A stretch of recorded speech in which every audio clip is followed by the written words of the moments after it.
See that huge seawall protecting the city? A new storm is brewing in Threshold. Attackers and defenders will clash across 3 sectors in this port city. The first objective, Sector A, is right in the city center.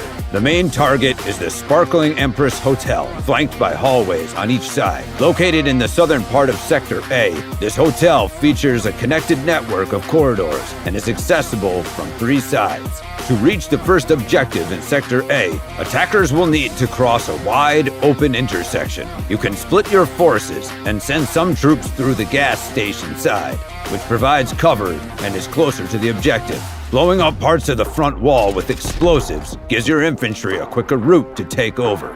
However, securing Sector A becomes easier if you seize the overpass near the hotel and control the high-rise area to the north. From here, you can launch direct attacks on the defenders inside, and vice versa. Defenders can use the high ground here to flank attackers advancing on the hotel's front. For attackers, sending a small team through the alley behind the northern building is also a solid option.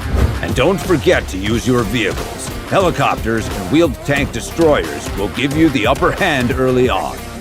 Defenders, on the other hand, will need to hide in the hotel rooms to avoid taking fire. Use the windows along the hallways and the overpass near the hotel to take cover from incoming vehicle fire and to repel the enemy. Since defenders in Sector A only have anti-air vehicles, be sure to take out the attackers' wheeled tank destroyers first. After Sector A, the attackers won't have any more helicopters, so air support becomes critical.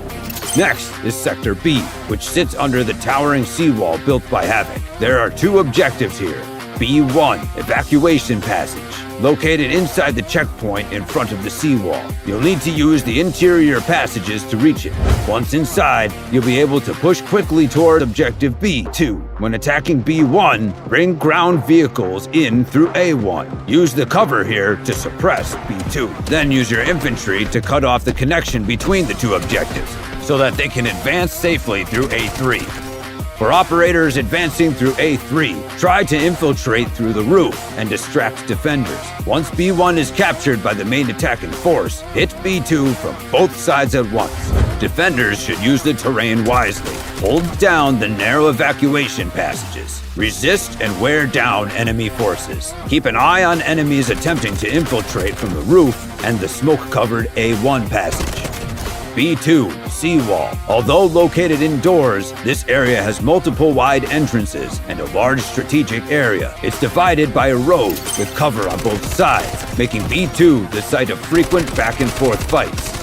If you're on the attacking side, use ground vehicles and heavy firepower to suppress B2's central passage from the outside and provide cover for the infantry advancing through the main entrance and the smoke-covered evacuation passages. Meanwhile, fly a helicopter across the seawall to disrupt defensive reinforcements, thus easing pressure along the front lines. Defenders, on the other hand, should maintain a steady presence within the objective. Place respawn beacons behind cover to enable quick reinforcements and continue to intercept attackers who push forward.